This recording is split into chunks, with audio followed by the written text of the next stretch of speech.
आज government of India ने parliament में एक बिल लाया है जो कि वक्फ बोर्ड के जो बिल है उसमें अमेंडमेंट लाया है जिसमें बहुत सारे चेंजेस किए हैं। पहली बात तो ये है, वक्फ बोर्ड एक ऐसा बोर्ड है जो बनाया गया था मुसलमानों के लिए स्पेशली। एक रिलीजियस और चैरिटेबल बोर्ड है जिसमें जो मुसलमानों के यानी हमारे आबा व अजदाद हैं जिन्होंने बहुत सारे जो उनके प्रॉपर्टीज़ थी, जो पैसा था, जो चीज़ें थी, उन्होंने कहीं ना कहीं वक्फ बोर्ड को डोनेट करके गए थे। काहे के लिए? कम्युनिटी के लिए, कम्युनिटी के फलाह बहबूदी के लिए, कम्युनिटी के बेटरमेंट के लिए। तकरीबन 8.5 लाख एकड़ से ज़्यादा ज़मीन आज हिंदुस्तान वक्फ बोर्ड के पास है, लेकिन गवर्नमेंट ने वक्फ बोर्ड की आज़ादी को छीनने की कोशिश नहीं की बल्कि पूरा छीन लिया इस बिल के ज़रिए। गवर्नमेंट ने इस बिल में लाया है कि अगर कोई दूसरी कम्युनिटी का पर्सन है तो उसको भी इस बोर्ड में जगह मिलेगी।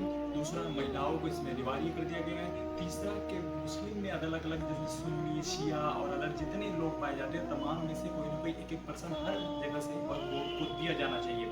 और स्पेशली ये कि वह वक्फ बोर्ड में अगर आपके पास जो विवादित ज़मीन है, जो कहीं ना कहीं कुछ डॉक्यूमेंट्री की वजह से, कुछ रीज़न की वजह से कहीं ना कहीं विवादित हो चुकी है, उस ज़मीन को गवर्नमेंट लेना चाहती है।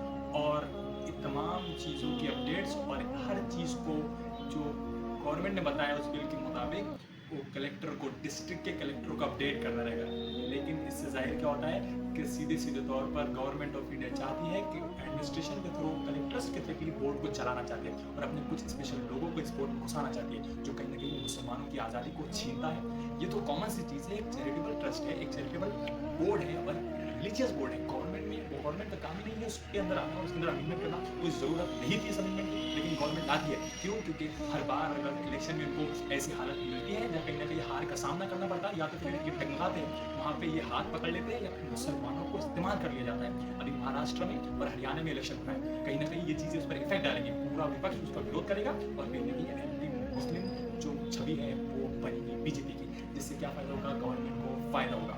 तो ये कहीं ना कहीं राजनीतिक इस्तेमाल है इस वोट का भी, और वोट की आज़ादी को छीनने की साजिश की जा रही है, पूरी तरीके से बर्बाद किया जा रहा है। कॉमन सी चीज़ है ये, दूसरे लोगों का इस बोर्ड में जाने का कोई मतलब नहीं बनता, कोई तुक नहीं बनता। और पार्लियामेंट में सबसे इंपॉर्टेंट ये, आज बिल को पेश किया गया है। बिल को पार्लियामेंट के मेंबर्स को छोड़कर पहले मीडिया ट्रायल में डाल दिया गया। ये कैसी राजनीति और कैसी कैसी पार्लियामेंट चल रही समझने वाले। हमारे जो लोकसभा के ऑनरेबल स्पीकर है वो कहते हैं कि मुझे नहीं पता है, मैं उसकी गारंटी नहीं, पता नहीं कैसे गया। आप बोल रहे हो विपक्ष के सांसद बोल के, आप बोल रहे हो गया है तो गया होगा, लेकिन मुझे नहीं पता कैसे गया ट्रायल। तो ये भी एक चीज़ है कि मीडिया ट्रायल में कैसे जाती है चीज़।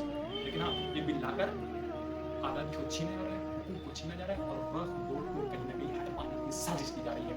इस बिल के, इस अमेंडमेंट के और इस एक्ट के अमेंडमेंट के तमाम मुस्लिम और तमाम एक्टिविस्ट और तमाम राजनीतिक दल जो कहीं ना कहीं मुसलमानों के हामी है और मुसलमानों को पाए जाते हैं उसका अगेंस्ट है और इसके हमेशा खिलाफ है। बहुत बहुत शुक्रिया वीडियो को देखने के लिए, और वीडियो को शेयर कर दीजिए क्योंकि आगे तमाम लोगों में अवेयरनेस फैल जाए।